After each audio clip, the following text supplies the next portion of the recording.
แสงสีชลินเป็นจง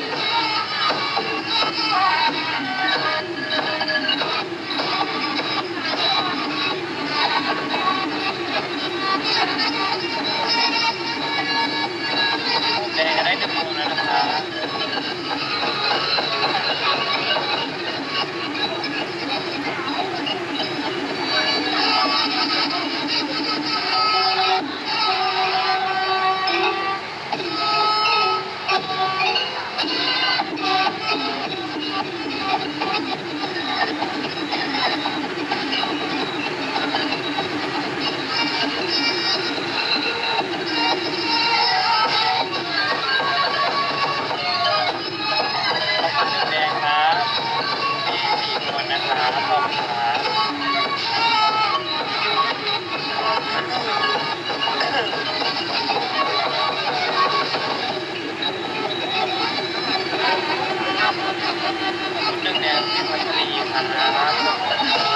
ขอบคุณ1 แดงพี่นนท์ครับ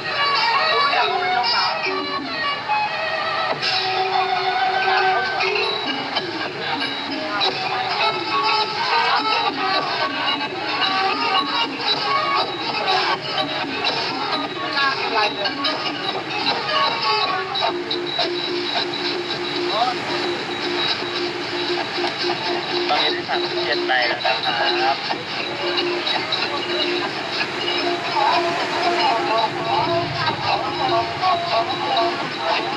พี่น้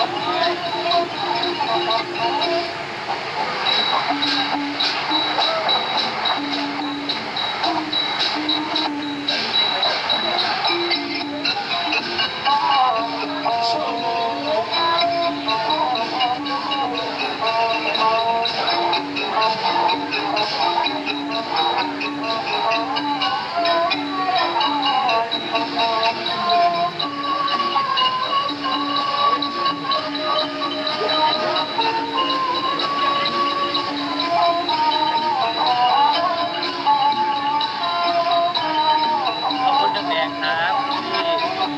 อ่านไม่ทันเมื่อกี้นี้1 แดงแล้วก็ที่อีก1 แดงแล้วก็พี่กมลรัตน์อีก15 แดงเป็น17นะครับขอบคุณครับบวก17 ใบนะครับไม่จริงเหรอ